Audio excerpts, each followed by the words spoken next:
दोस्तों नमस्कार। दोस्तों मैं सतवीर सिंह अपने यूट्यूब के भारत लिंक ग्लोबल चैनल पर लंदन से आपका स्वागत करता हूँ। दोस्तों ये बात है लगभग 1991-92 की। उस टाइम मैं मार्शल आर्ट का कोच था। बच्चों को जूडो कराटे की ट्रेनिंग दिया करता। क्योंकि मैं मार्शल आर्ट में ब्लैक बेल्ट 3rd डिग्री हूँ। तो एक चैंपियनशिप हुई थी पानीपत में और उस चैंपियनशिप के ऑर्गेनाइज़र ने जैसे मेरे क्लब था ऐसे हरियाणा स्टेट लेवल पे जितने भी क्लब थे उनको इनवाइट किया था कि वो अपनी-अपनी टीम लेके आएँ और इस चैंपियनशिप में हिस्सा लें। तो रोहतक की तरफ से मैं भी गया था टीम लेके। तो चैंपियनशिप शुरू होने से पहले ब्रीफिंग थी थोड़ी, जो ऑर्गेनाइज़र थे और वो ऑर्गेनाइज़र थे वो मेरे टीचर भी थे। यानी मैंने उन्हीं से ट्रेनिंग ली थी मार्शल आर्ट की। तो जो ब्रीफिंग हो रही थी तो उसमें जितने भी कोच थे वो उनको बुलाया गया और उसमें सभी को रूल रेगुलेशन के बारे में, पॉइंट्स के बारे में सारा कुछ एक बार ब्रीफ करना था, ताकि चैंपियनशिप में बीच में किसी तरह का कोई विवाद पैदा ना हो। तो उसी में दोस्तों जब जितने भी कोच बैठे हुए थे, वहाँ सिर्फ़ कोच थे, तो वहाँ पर एक लड़का देखा मैंने। तो उसके चेहरे पे एक अजीब-सा गुरूर था और ये अपने आप को थोड़ा-सा ऐसी फीलिंग वो दिखाने लग रहा था कि जैसे वो कोई स्टार हो या कोई वीआईपी हो। तो मैंने उसके फेस इंप्रेशन को देख के ना, जो उस चैंपियनशिप के ऑर्गेनाइज़र थे यानी मेरे टीचर थे और वो मेरे काफ़ी क्लोज़ थे, यानी मैं भी उनके क्लोज़ था। तो मैंने उनसे पूछ लिया कि ये कोच कौन है जिसके चेहरे के ऊपर थोड़ा-सा फेस इंप्रेशन से मुझे ऐसा दिखाई दे रहा है कि ये अपने आप को स्टार मानता हो या फिर कोई वीआईपी मानता हो। तो मेरे टीचर ने यानी उस ऑर्गेनाइज़र ने बताया कि इस लड़के का नाम है संजीव और इसने एक एमएलए की लड़की को उलझा लिया अपने प्रेम जाल में और इस हद तक उलझा लिया कि अब ये उसके साथ मैरिज करेगा और जब मैरिज करेगा तो ये ऑब्वियसली एक भाई एमएलए का दामाद तो ये बनेगा ही बनेगा। तो मैंने पूछा कि कौन लड़की है और कौन एमएलए है? तो उसने कहा लड़की का नाम है सोनिया और वो जो एमएलए है वो हिसार से है, रेलूराम पूनिया। तो चलिए कोई बात नहीं, बस ठीक है, ये तो उनका आपसी मामला था, उन्होंने उलझा लिया और एक एमएलए का जब दामाद कोई बनता है तो वो भी अपने आप को एमएलए से कम नहीं सोचता। तो ऑब्वियसली भाई वो अपना थोड़ा-सा तो वीआईपी का जो वो दिखाना ही दिखाना था। ख़ैर दोस्तों, चैंपियनशिप खत्म हुई, बात खत्म। तो दोस्तों 2001 में एकाएक मैंने न्यूज़ सुनी कि उसी लड़के ने, उसी संजीव ने क्योंकि उनकी मैरिज हो गई थी और मैं बाद में पता चला कि हालाँकि रेलूराम पूनिया जी थे, वो उसकी मैरिज को नहीं करना चाह रहे थे क्योंकि वो लड़का कोई ख़ास नहीं, एक नॉर्मल से उससे था। लेकिन उसकी लड़की ने ज़िद करके नहीं मानी तो मैरिज करनी पड़ी रेलूराम पूनिया जी को, उसी लड़के के साथ अपनी लड़की सोनिया की। तो मैंने अखबारों में अचानक पढ़ा कि रेलूराम पूनिया और उसके पूरे परिवार को उसी सोनिया लड़की ने और उसके उसी हस्बैंड ने, संजीव ने, इतनी बुरी तरह से मारा कि सुन के हर आदमी का कलेजा काँप गया। उसी सोनिया लड़की ने अपने पिताजी को, अपनी माँ को, अपने भाई को, अपने भाई की घरवाली को, अपनी बहन को और उसके बच्चों को इस बुरी तरह से मारा है कि कोई देख मतलब कितना ही पत्थर दिल क्यों ना हो, वो ऐसा एक 45 दिन के बच्चे को भी रॉड से सिर से कुचल-कुचल कर मार दिया गया। यानी सुनने वालों तक के रोंगटे खड़े हो गए और उसी लड़की सोनिया ने और उसी संजीव ने जो कि उस टाइम वीआईपी दिखा रहा था, अपने चेहरे से फेस इंप्रेशन से वीआईपी होने का वो कर रहा था। तो दोस्तों ये पुलिस ने तो खैर अरेस्ट करना ही था, सारा सब कुछ मामला था, तो 2001 की बात है ये।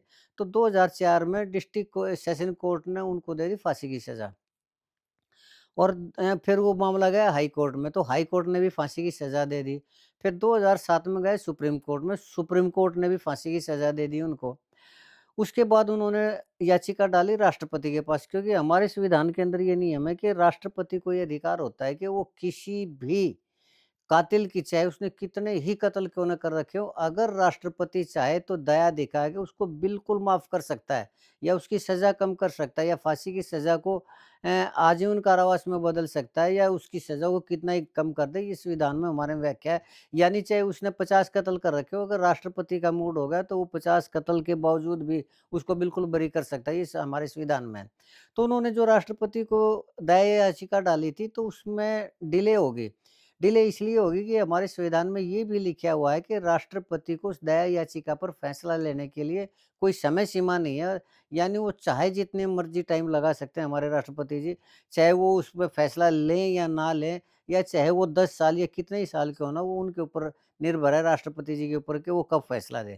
तो दोस्तों उस फैसले में राष्ट्रपति ने वो दया याचिका के ऊपर ध्यान नहीं दिया या फिर उस पे कोई फैसला नहीं दिया, तो सिर्फ़ इसी बेस के ऊपर उन्होंने कोर्ट में रिट डाल दी उनके वकील ने कि जी हम इतने दिन तक याचिका का इंतज़ार करते रहे, तो एक तरह से रोज़ाना उसके इंतज़ार में मरते रहे हैं, तो हमें उस चीज़ की फांसी की सज़ा को टाल दिया जाए।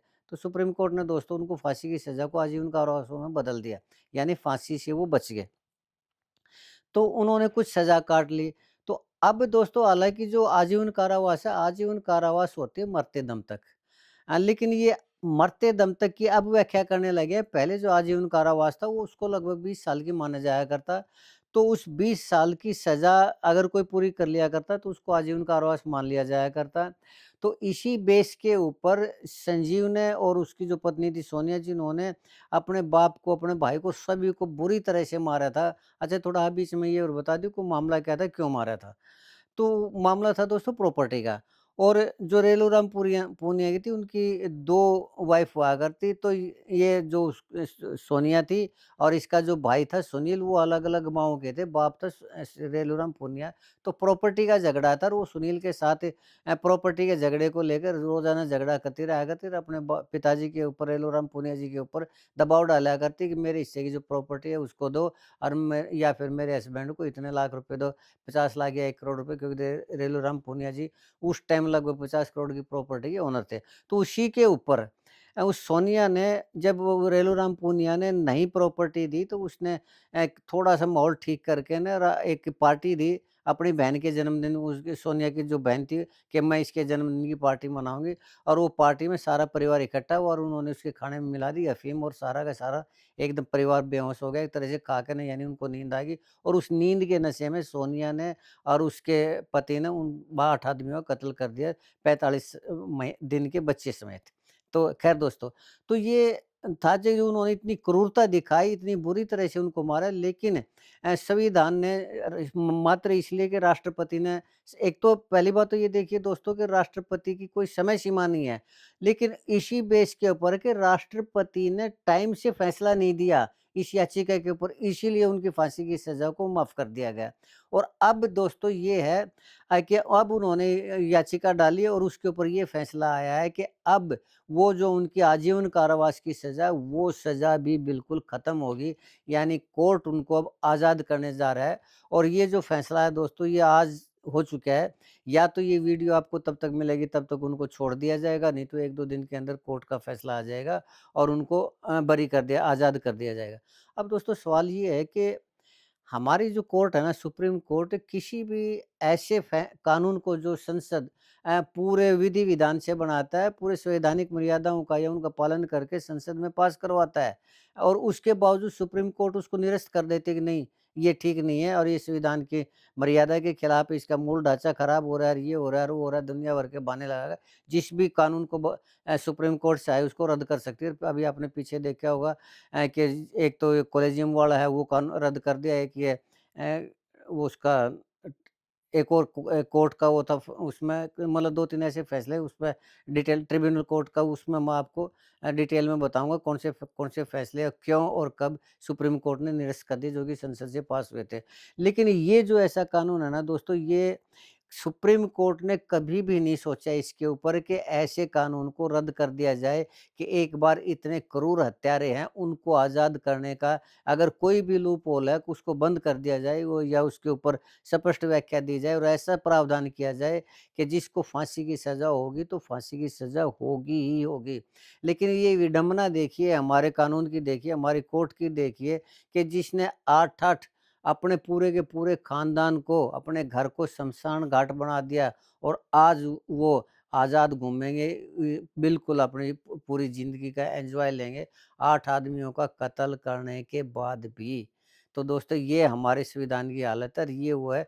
क्या मैं ये सवाल आपसे पूछता हूँ कि क्या ऐसे कानून को नहीं बदलने देना चाहिए? क्या वो सुप्रीम कोर्ट जो कॉलेजियम में भर्ती के मामले में सरकार से टकराने की हिम्मत रखते हैं, और जो कि असंवैधानिक है कॉलेजियम, कॉलेजियम के अंदर हमारे संविधान में कोई व्याख्या ही नहीं है कॉलेजियम की, और फिर भी सिर्फ 5 जजों की एक कमेटी है, उसी के आधार पर कॉलेजियम पे वो संसद से पास हुए कानून को रिजेक्ट कर सकते हैं, तो ऐसे कानून को रिजेक्ट क्यों नहीं करते? क्या इसके अंदर कुछ न कुछ निजी हित है जजों का या कोर्ट का निजी हित है? क्यों नहीं ऐसे कानून को निरस्त किया जा रहा है? खैर दोस्तों, अंधेर नगरी चौपट राजा, टका शेर बाजी, टका शेर खाजा, ये तो इस दुनिया की रीत है। लेकिन आज के लिए मैं आपसे ये सवाल पूछना चाह रहा हूँ कि क्या ऐसे हत्यारों को छोड़ना चाहिए? क्या ऐसे हत्यारे समाज में आज़ाद घूमने चाहिए जिन्होंने अपने पूरे के पूरे परिवार का सफाया कर दिया हो? यही आपसे सवाल दोस्तों। आज के लिए इतना ही। मुझे उम्मीद है कि आपको मेरा ये वीडियो पसंद आया होगा। अगर आपको मेरा वीडियो पसंद आया तो आपसे अनुरोध है कि आप मेरे इस वीडियो को लाइक करें, शेयर करें और कमेंट करें दोस्तों। और अगर आपको लगता है कि नहीं, या इस तरह के कानून रद्द नहीं होने चाहिए और ऐसे हत्यारों को छोड़ देना चाहिए, तो भी आप कमेंट करके बताएं ताकि मैं अपने आप को करेक्ट कर सकूं। और चलते-चलते एक निवेदन करना चाहूँगा कि आप मेरे इस चैनल को सब्सक्राइब ज़रूर करें ताकि मेरा हौसला बढ़ता रहे। आपने मेरा ये वीडियो देखा इसके लिए आपका बहुत-बहुत धन्यवाद। नमस्कार, जय हिंद, जय भारत।